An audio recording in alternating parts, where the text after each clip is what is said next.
Welcome to episode 9 of Disruption and Kindness. I'm Travis Swearengen, and I'm sitting here with my partner, Caleb Monroe. Hello. And we're here to talk about brands, businesses, and how they impact culture.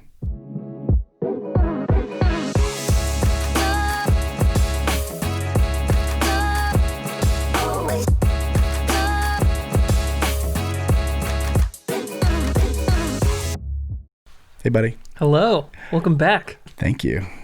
Thank you. It's been a crazy few weeks. You have been terribly sick. I've been really, really sick. So a few weeks ago, we actually decided just to take a bye week from Disruption and Kindness. And so we took a week off with the real, genuine intentions to get back on the horse the next week and just keep putting content out.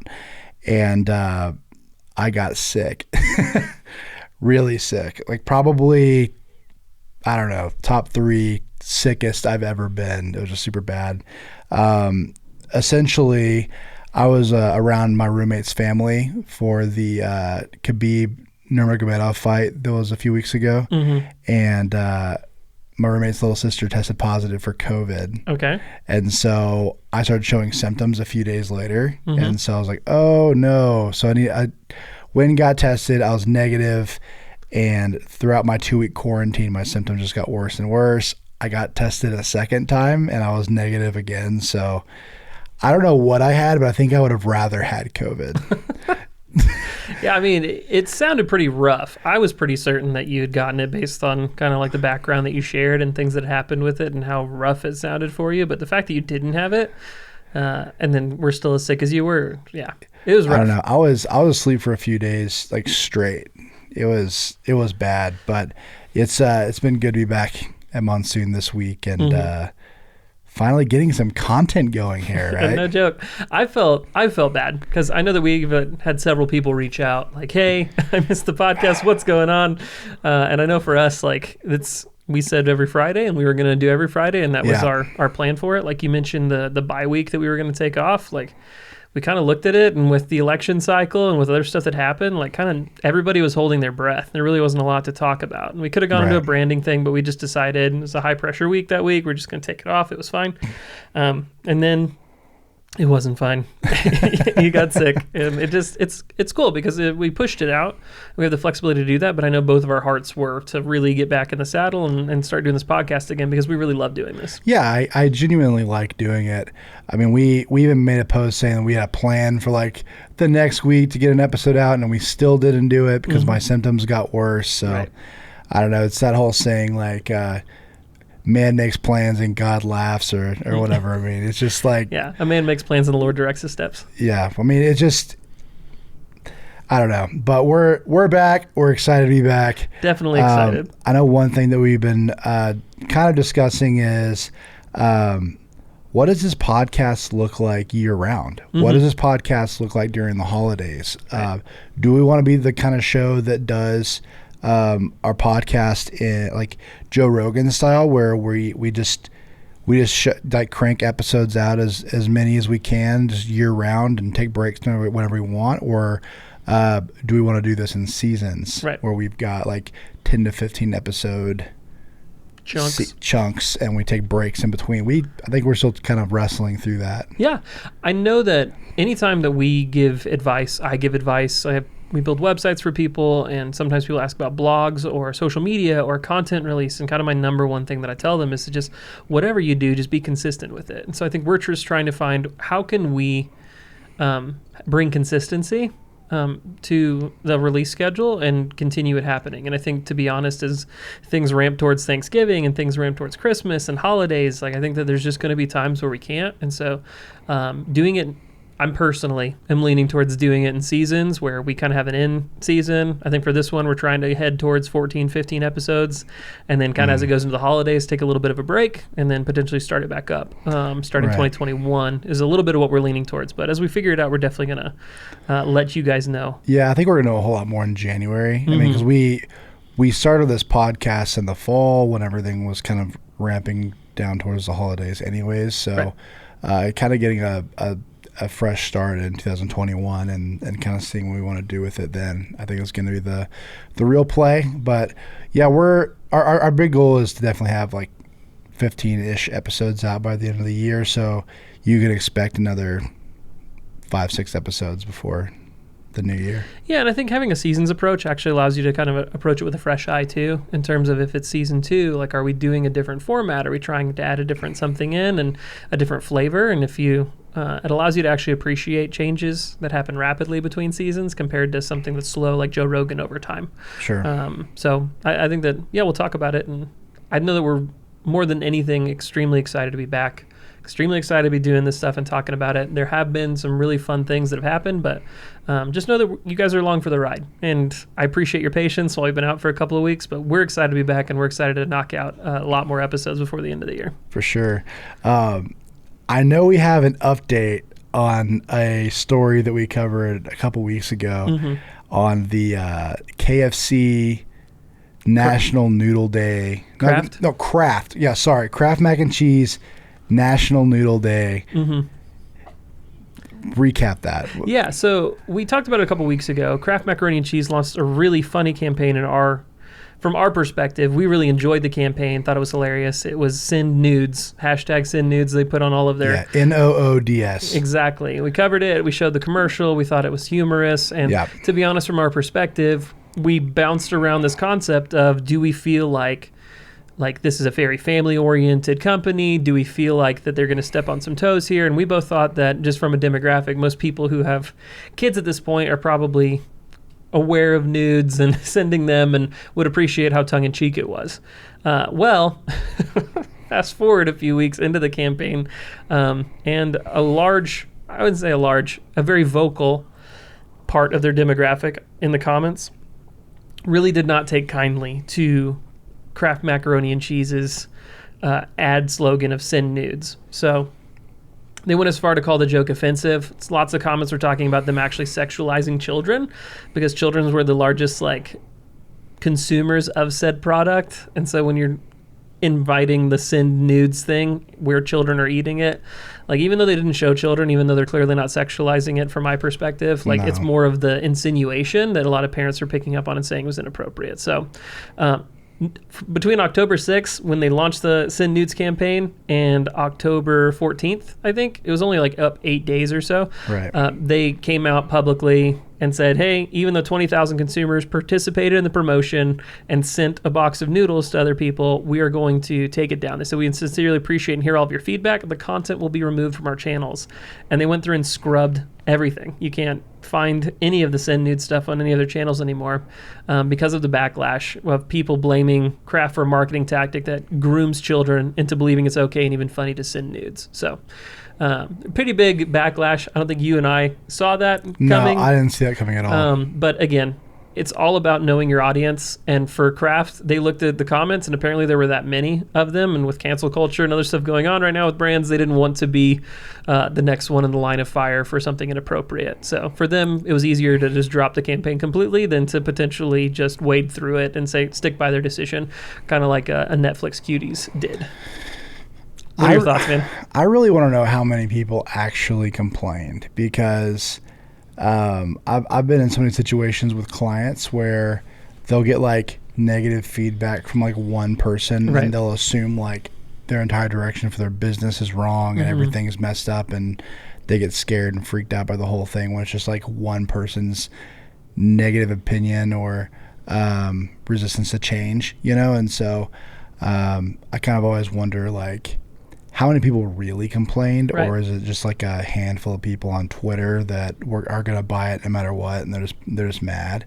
Yeah, I don't know. I think it's also a brand statement from Kraft too, right? Where I think if this was a long-term move that they're wanting to move their brand and Kraft Macaroni and Cheese into more of an edgy, adult kind of conversation, if it's a long-term play, I think they should have stuck by their guns. And like you're talking about, kind of taking the small noise that was made and just weather the storm and have it be okay.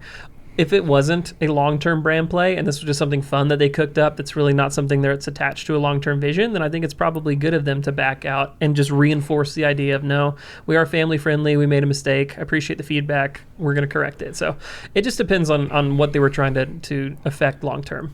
Do you think that Kraft Macaroni and Cheese is supposed to be marketed towards children or towards their parents? I think that it feels weird for a parent to buy something that they feed to their kid that doesn't line up with what they would expect a kid to.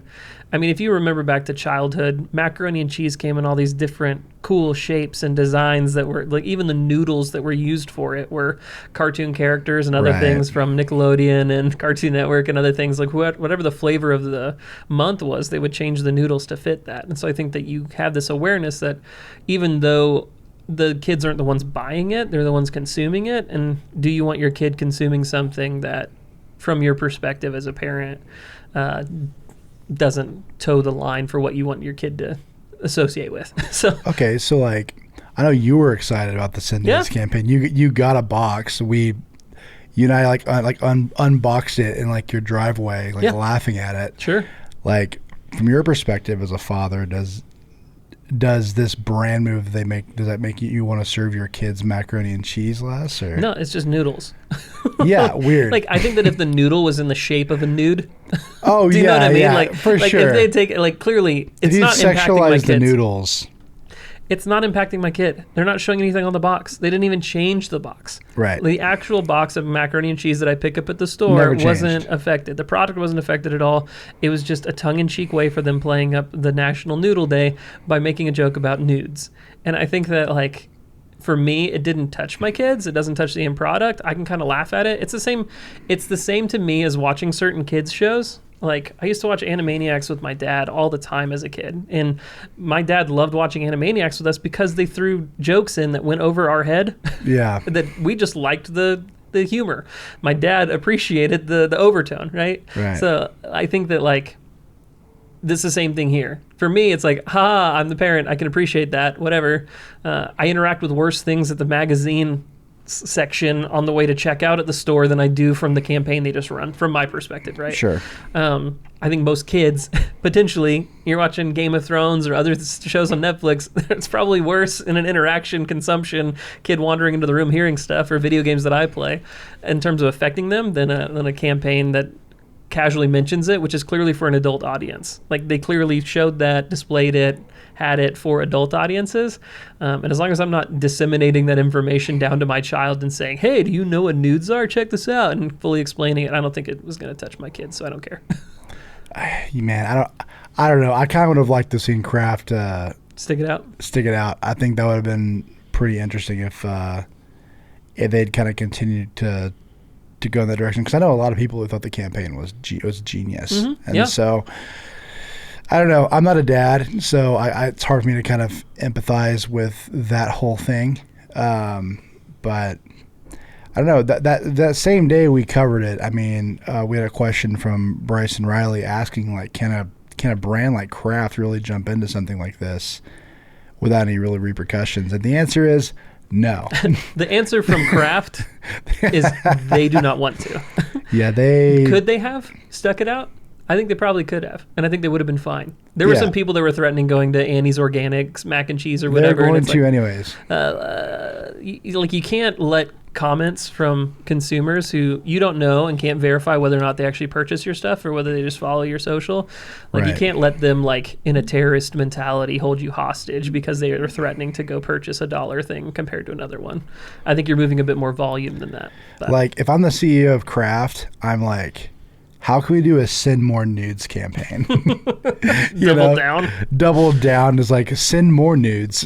we'll send more boxes of Kraft, whatever. Right. I think it's about the message you're sending. So it's just interesting. I think that as we report on small things, it's always fun to give little updates on, like, potential things, like how it turned out, and how they move. Yeah. I kind of want to go back and listen to that old episode and kind of like really think through, like, I don't know, like with the hindsight of how things turned out, what they did with it. But the other thing is, it's easy for them to be able to, like, apologize and tear all their stuff down, because, like, National Noodle Day was like a month and a half ago. It was a day. Keeping it all, like, up doesn't even affect them at all. So no, to be honest, it was still a successful campaign. Like, they shared 20,000 consumers sent a box of noodles compared to each other.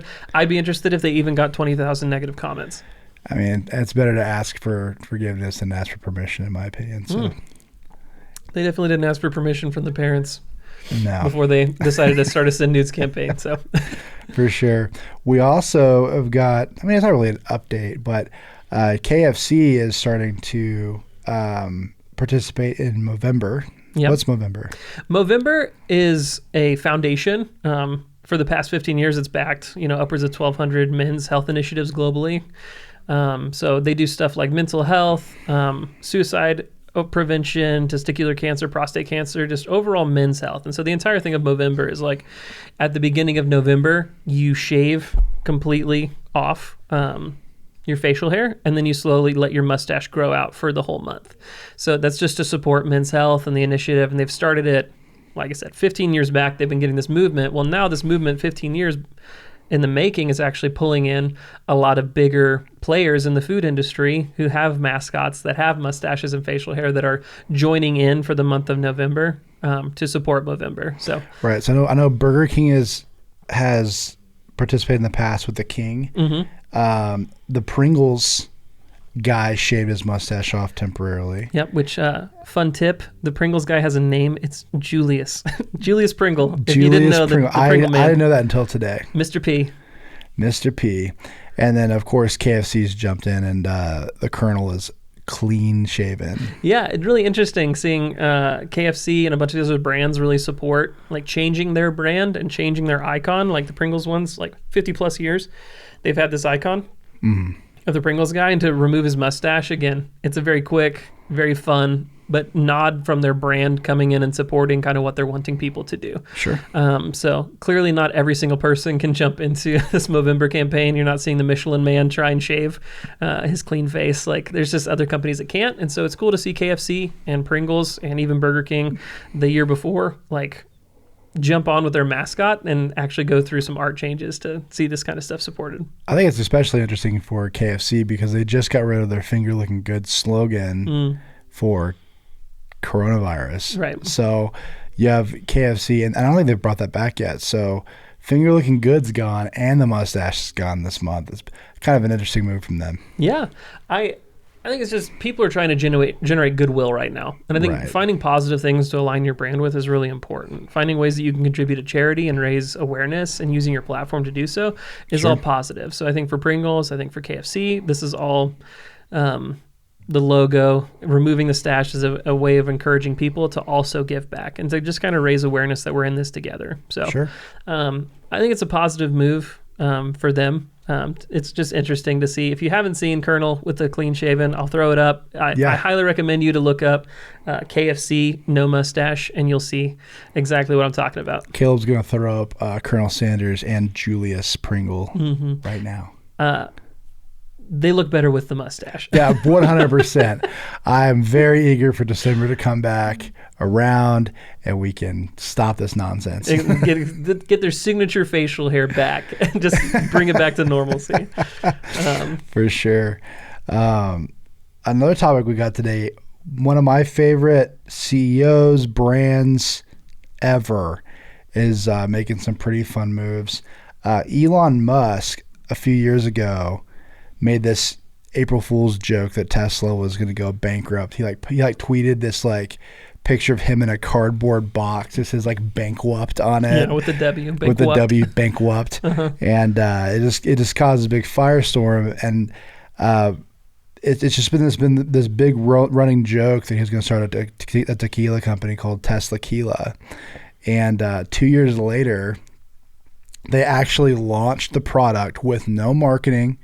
It's this tequila in a lightning bolt shaped bottle, and they sold it for $250. There was no idea. No one had any idea what this stuff tasted like. There was no reviews. They literally just launched it onto their website, and Tesla fans just went crazy and bought all of it up. So it's completely sold out. Yeah, and I think no marketing campaign. This is something that we're really wanting to dig into because it's fascinating. Right. And I love seeing companies step outside their lane, offer value to their same customer base, and see them profit from it. Sure. Tesla launching a tequila brand, and again, I'll show it up on the screen. It's a really cool looking The bottle. bottle's sick. Yeah. I want it. I think there's a lot of people who even just love liquor in general and love collecting, that the shape of the bottle is actually really, really important for how it looks when they're showcasing it. So that's super appealing. It's got this like really clean, like aluminum looking stand. I mean, when I say it's a lightning bolt, like it's a lightning bolt. It's not like a bottle that could like hold itself up. It's super cool. I'm impressed, genuinely impressed that you have Elon Musk, who is in the middle of the largest upswing, Tesla, in terms of when they went public and kind of where their stock has trended right now. It's insane. It's ballooning so much right now. And in the midst of that, you see, I don't know how long this has been in the works. Clearly, the joke started 2 years ago. The ability to find partners, to taste it, to have something ready, to package it, to launch it, that takes time. Sure. And so this has been in the works for a bit for them. But again, nobody knew. Nobody had any clue. They think it's just a joke. I think that of most CEOs of companies, Elon Musk loves memes, loves throwing stuff out there, loves April Fool's stuff. Like, that's just kind of who he is. No one can really tell when he's serious about selling something or not, when he's going to throw it out there. So I enjoy following him. But I think it's something really important to pay attention to for every business owner, that you can, if you understand the people who buy your product or your service, if you really know them, you can step outside of your lane, outside of your product or service into something completely different that they care about, and they will follow you, and you can make money and an alternate revenue stream where they sell out $200 bottles of tequila because they know their clients and they know their customers, and they were more than happy to buy something that had limited amount of time to be out. And it's important to note, they were $250 a bottle and sold out. Right. So that's like 5 times the price of a bottle of tequila, right? Yeah. So even like a mid-shelf bottle of tequila. I know that there's other tequilas that clearly are exotic and harder to come by that are going to be in that price range. But for a fresh-to-market product that people have zero interaction reviews with, the only thing that pushed the sale was Elon Musk and the brand that he created. That's it. I think that some other things definitely like drove a lot of the sales. I think that Tesla has kind of become like Apple, to where like when they launch a product, like their fans just rave and want to buy whatever's coming out next. Yeah, their brand. They've done that really successfully. And Elon has come out with like limited run of products in the past with his other company, The Boring Company. And he did this run where he sold like 1,000 flamethrowers. Yeah. And so he made these like the box says not a flamethrower. I mean, it's not like a flamethrower, but you can make it shoot flames. It's hard to explain. Yeah. But everyone bought it up like crazy, and they never made any more. And so I'm wondering if what drove a lot of people to buy Tesla Tequila was wondering, like, I don't think that I'll ever be able to purchase this again. This is probably another Elon Musk limited run, and I need to snatch up this bottle right now. And it just goes to show that even though they didn't have a marketing campaign, they were able to use the powers of brand image and the powers of brand with scarcity. Right. And we're able to really make a product really successful. I don't know if they're going to keep making Tesla Tequila, but it wouldn't shock me if this is some limited run thing and they're done. I love that kind of innovation. That kind of like, yes, what is Tesla? Tesla is a car company. They make electric cars. They make really good ones. And if I'm inside of Tesla and I'm trying to innovate, most of the time people are going to innovate in the lane that they're in. Okay, how can we make our cars better? How can we, build different offerings at different levels to pull more people in? And they're going to stay inside of their lane and innovate there.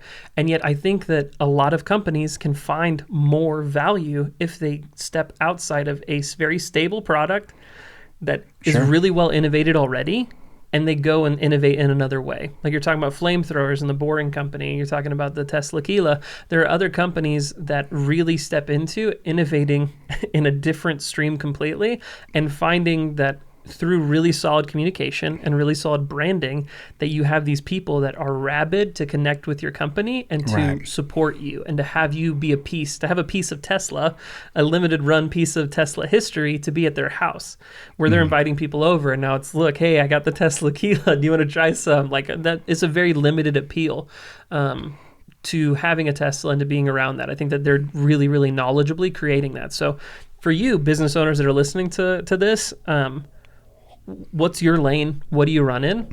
and what could you be potentially doing, not to harm your business, but potentially be doing to innovate outside of your lane to really bring income and traffic. Well, who do you serve and what do they love? Mm-hmm. You know, other than you, what do they love? Right. And how can you jump in on something like that? Whether it's, I don't know, including a bottle of tequila with your offerings, or I don't know. I mean, you could do so many different things outside of your lane. Yeah, and I think that a lot of companies are going to find something and they'll be like, oh, I can innovate this new product that actually pairs perfectly with my product, and it'll still actually be inside the same lane.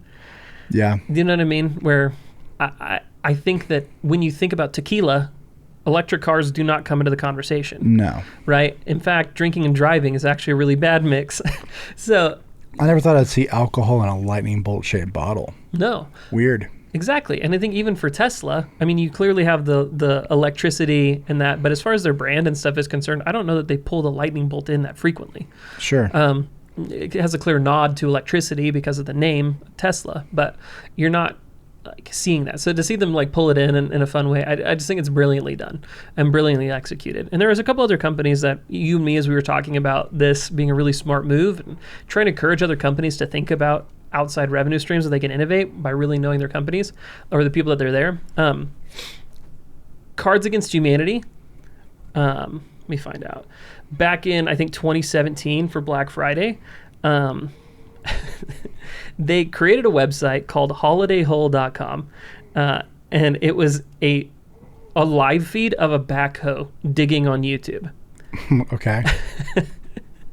And so they set it to where as long as people were, it's described as a party game for horrible people, and they marked Black Friday by digging a giant hole funded by donations. As long as donations kept coming in to this, like the backhoe would keep digging the hole.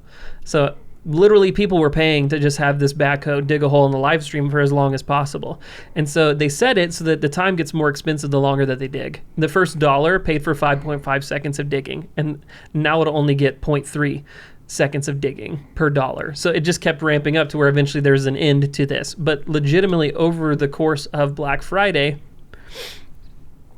they raised over $100,000 in donations by people watching a backhoe dig a hole on a live stream. Literally one of the most boring things that I could ever think of past the first 5 seconds of, oh, cool, a really big machine moving dirt. Sure. People were paying to just see this continue happening. And so there's an entire FAQ on the holiday site. Explains that the hole's located in America and in their hearts. There's no deeper meaning or purpose, and they're not giving any of the money to charity is part of the FAQ. And so the game maker replied like, hey, why aren't you giving all this money to charity? And the Cards Against Humanity people replied, why aren't you giving all this money to charity? It's your money. So, isn't the hole supposed to be funny? You might not get it for a while, but sometime next year you'll chuckle quietly to yourself and remember all this business about digging a hole on Black Friday. So Ooh. It's just meant to be taboo. It's just meant to be hilarious. But the fact that they live streamed a hole being dug and people donated over $100,000 to just see this hole get dug and be a part of it. Like, people are looking for that experience. And I think that even if it's not a great product, like, I would not put live stream of backhoe digging a hole as a great product, like a $250 bottle of tequila. I think Right. that Tesla knew these people want quality. Cards Against Humanity knew these people just want to troll and have a unique experience. So they gathered all the trolls together and said, hey, give us money and we'll keep this thing digging. And so it's kind of this like, we can do it, empowering the people to keep something happening, right? And create their own momentum and their own story. So like, there are companies that are staying outside of their lane, where you have this card company that is hiring a heavy machine to move dirt. It's completely not connected at all. And yet they raised 6 figures off of just creating a live stream because people wanted to support that, and they knew their community. Right. They knew the demographic of people who played Cards Against Humanity and the type of humor that they had. They understand that some people just kind of want to watch the world burn, and some people want to watch a hole get dug and monetarily fund that. So I think when you have Tesla, it's the thread between this is you really need to know your clients. You really need to know your community. And then once you really understand them, you can actually offer more than you're currently offering and still have them be happy to interact with you. Sure. So I've got a list of companies that I think are kind of in Tesla's lane. I mean, they're kind of like this weird fusion of like a car company and a tech company, Silicon Valley, like that whole thing. So I picked out some companies that are kind of in Tesla's lane or Elon's lane, and I want to ask you if you think they could start a tequila brand. Oh, man, that'll be a good question. I think there's probably other types of drinks they could probably start, but well, I mean, okay, or you give a suggestion on what it should be. So Apple. Could Apple start their own tequila brand? Do you know what I think that Apple could do? I think Apple could probably do a gin or a vodka. Okay. I don't think they're a tequila. I think there's a piece of tequila that's a little bit more wild, a little bit more Tesla, a little bit less drive really fast. And to me, Apple feels, especially with their branding, vodka. Like vodka or gin, like a very clear spirit. I think that they could really play with their branding really well. Where if I saw an Apple logo on a like a spirit bottle, like a gin or a vodka, I think that would probably go over really well. Microsoft. Ooh, can you imagine if it actually lit up like the logo on the bottle? Ooh, that'd be dope. That'd be pretty cool. Put a little touch bar on it. Let's sell this idea to them. Microsoft. Oh man, I don't think they could. I don't think that they're in the liquor game at all. I don't think they could do liquor. I don't think they've got that kind of a brand. No, whatsoever. I think they could do a soda. They could do a soda. Do you know what I mean? Like an off-brand of Mountain Dew. They could do a Microsoft energy drink. They could do energy drinks. No, 100%. Yeah, Microsoft energy drinks. Energy drink or coffee. Like I think if they could do coffee or energy drinks, I think that they could probably. You could have a Microsoft coffee. Yeah, because they kind of straddle into the gaming space. Gaming space, but also like office productivity. And if you're going to find a beverage, it's probably going to be coffee. Like Microsoft could probably get into K cups. Not tequila. Oh my gosh, they probably really could get into K cups. Like, I don't know. Microsoft's got a pretty fun brand though. I remember a few weeks ago you showed me that they actually made a refrigerator that looks exactly like an Xbox Series X. Yeah. So a lot of the feedback, if you guys haven't seen the Xbox Series X, the new console that Microsoft just launched last week, it kind of looks like a big box refrigerator. That's what people were comparing it to. They're like, oh, cool. Are you going to buy the refrigerator or the Wi-Fi router? Just like joking between the PS5 and the Xbox. Right. And so all the criticism that they received, it was like brand judo. All that negative momentum of this is just a refrigerator, they completely turned that momentum around into something massively positive by actually creating a refrigerator that looks like their Xbox Series X and then doing a giveaway for this refrigerator. It's brilliant. I think it's fantastic. I think it's absolutely fantastic. That refrigerator could hold coffee or energy drinks for sure. Yeah, absolutely. Sony. Ooh. I think Sony has the aesthetic to pull off a cool bottle design, but I wouldn't trust the quality of the liquid inside. Does that make sense? If I'm comparing the brand, I think that it would look really, really dang good. It's okay, Sony. He's an Xbox guy. Amazon. No. They're kind of like the Walgreens of like the Costco. They like come up with their own like version of brands and stuff like that. Like I don't know. It's like the Great Value brand of everything. It's like Walmart's version of everything. They've kind of done that on their own. I could see Amazon coming out with like a multi-pack of drinks that has that like plastic wrap over it, and you're actually buying 16 drinks for the same. Like I don't think it would be like a solo on its own, purchasable. It'd just be mass-produced and to me in 2 days. Google. Could Google jump into the alcohol game, or what could they do? I don't know about alcohol. Man. It's hard to know because Google is so chameleon. Well, they're not trying to be anything. They're trying to facilitate everything. They also like run some pretty goofy stuff when they do physical products. Oh yeah, the Google Glass. Like the Google Glass was hilarious and was a terrible idea. Whatever it is, it has to be modular and way ahead of its time. Way ahead. Nintendo. Obviously, I don't think Nintendo can do alcohol. No, I don't. I think their demographic, even like, it's taken them so long to even come out with like a mature game on their platform. Like, they're just clearly not trying to compete in that space. I think Nintendo already has drinks in like the Kool-Aid kid juice space. Yeah, they've already like Mario and all sorts of stuff. Like, I think that's more their speed that they're trying to appeal to is like little Kool-Aid jammers and stuff that kids are like, look, it has Mario on top. But they are doing his head. But they are doing it. They are.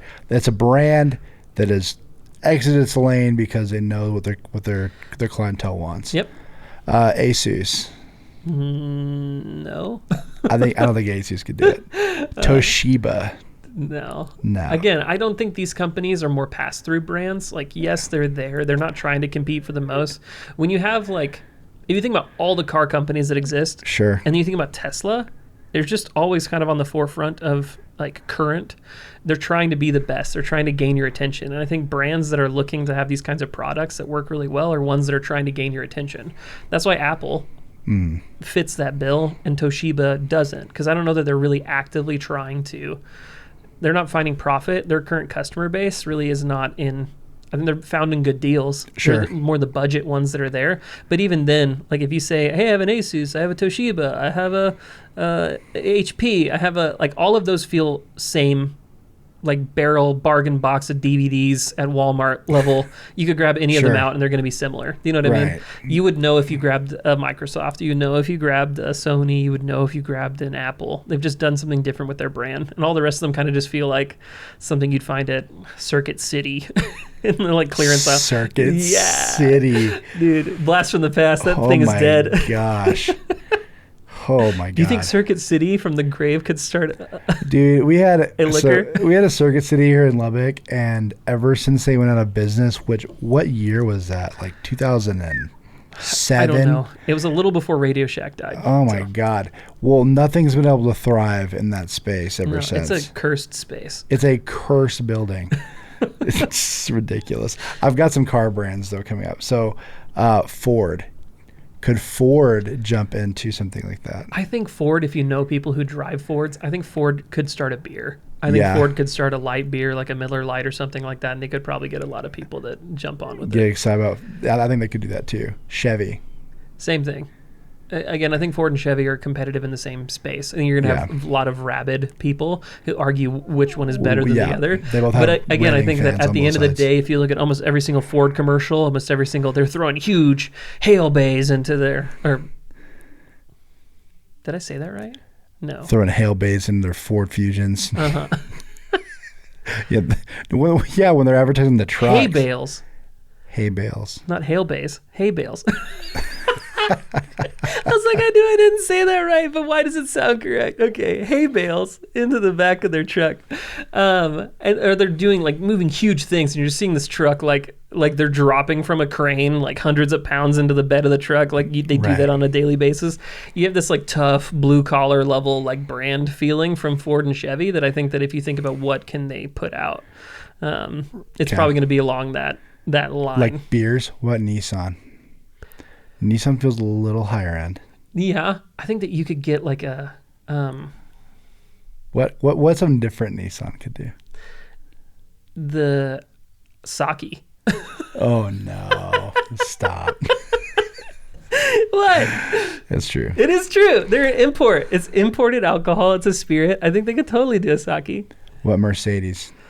Man, I think the Mercedes could pull something off. I think Mercedes could do what Elon's doing. Yeah. I think if they wanted to. Mercedes could jump directly in. That would be fine. You're talking about Ford and you're talking about dealers and stuff. And I think that Ford doesn't just do trucks. Ford does a ton of different stuff. And I think that what would appeal to a Mustang or even, beyond Ford, if you have a line of vehicles that have people that go after them, like a Corvette, like these other things, I think that opens up if they're specializing down, but as a brand centric, all of Tesla is known for their quality, and that's why they can launch something like that. Sure. I think these other bigger companies that have so many different flavored offerings, they could offer a spirit or an alcohol depending on what it was. But it's all about knowing their customer and not having, like next to like a Mustang or a really, really fast GT, these huge, like $100,000 vehicles, not having that like light beer next to the six-figure vehicle version of Ford versus having it next to the truck and vice versa, not having the high-end spirit that is like they're creating vehicles that are competing with, Mercedes-Benz and other things. It's just knowing who's buying that and where to put what product, right? Yeah, Ferrari. Yeah, totally. Well, they already do like colognes and clothing lines. Like they're another great example of people like leaving their lane, knowing like full and well what their client base likes. Do you think that it has something to do with like what I would call like a wearable brand? There's a difference between having a brand and someone wanting to walk around with it on them. Like having that level of loyalty, do you think that factors into whether or not someone would purchase? Like if I'd wear it, I would buy an external product? Yeah. Maybe. I think that there's a factor of if you've built a wearable or merchandise relatable brand. Like I'm not wearing like a Kraft t-shirt or anything right now. No, I don't know that I would trust a Kraft vodka either. Ooh. Oh no. Can you imagine they jump into the alcohol space and parents get mad again? It's like Kraft beer cheese soup. Kraft beer cheese soup. But I think that if the brand is wearable, I think if you have that kind of momentum, you probably could jump into this space. I don't think Toshiba is wearable. I don't know that anybody's getting like, hey, did you see my Toshiba shirt? You know? Right. But I think that there's a factor where it's like, would I wear an Apple product? Probably. I do. I have AirPods. I am okay being in that ecosystem, having my personal self attributed with that brand, right? Sure. Same thing with Tesla. I'm okay with you seeing me as an innovator, new tech, et cetera, right? Like I'm okay being aligned that way. And if I would wear it, I'd probably drink it and I'd probably buy it, you know? And so I think that when we're going through this list, something that's sticking out is like, to me, that's kind of the litmus test of whether they could launch a product like that or not, is if they built a brand that people actually want to associate with in a major way. Sure. So I'm unhappy if I buy a Toshiba compared to if I go to a coffee shop and I'm sitting down next to a dude and he has an Apple or he has a really, really intense gaming laptop or something, right? I'm going to it's not in the same vein. It performs its function, but it's not a status symbol. And so I think that when you're in this space, are you okay pulling out a Ferrari, liqueur from your house or having a freaking light beer Ford and cracking open a 6-pack with your buds around your house. You know what I mean? Like pulling out a Ford brand one. And I think that those would work. I think that that would work fine. So is it wearable? Is it wearable? Do you have a wearable brand or do you not? Is it consumable? Do I want to, So I think that I would also trust, especially when you jump into things that I'm going to put into my body, I trust brands that are known for quality. Yeah. Do you know what I mean? Like we're talking about Kraft. One of the reasons that I wouldn't trust Kraft with it is it feels a little outside their speed, and I also buy their macaroni and cheese for sometimes 3 for $1. So it's like whatever you guys are using, it can't be that good. Right. My sister created a science experiment once using Easy Mac. Like she forgot to put water into the bowl or milk into the bowl, and she put it in the microwave. It was like black plastic. We couldn't scrape it out of the bowl. It completely had a chemical reaction. All the smoke was billowing out like poisonous smoke from the microwave. It was bad. Whoa. Nasty, nasty, nasty stuff. So it's like, would I want to drink something like that? Oh my gosh. That's crazy. Well, that's the list. Yeah. Is it quality? You probably need to have it be quality and be wearable would be my point. Interesting. Those are some good points for sure. I think that's all we have time for today. Yeah. Super glad to be back. Yeah, I'm so glad we got episode 9 out, and I'm really excited for the next one. What I would check out there is for people that are listening to this, please reach out on Facebook or on YouTube comments or something else. If you think there's a company that could launch a liquor brand that would do really, really well, or do you think it'd be successful? Anything. Like if you're like, man, I've always thought that Ford should jump into working clothes, or whatever else. Like, what do you guys think that a brand could pull off? Yeah, can a I'd be brand super interested. Step out of their lane into something positive? I'm excited to hear what you guys had to say. Absolutely. Well, thank you guys so much again for listening to us and supporting us so far. You can subscribe to us on YouTube, Spotify, Apple and Google Podcasts, or wherever you listen to your favorite shows. Stay tuned for weekly episodes dropped fresh every Friday. Also, don't forget to like us on Facebook. We're going to try and do some more community building where we take your questions and discuss them later on in the show. We're excited to keep making awesome content. Stay tuned for Disruption and Kindness episode 10 next Friday. We love you guys. Thank you. Love you very much.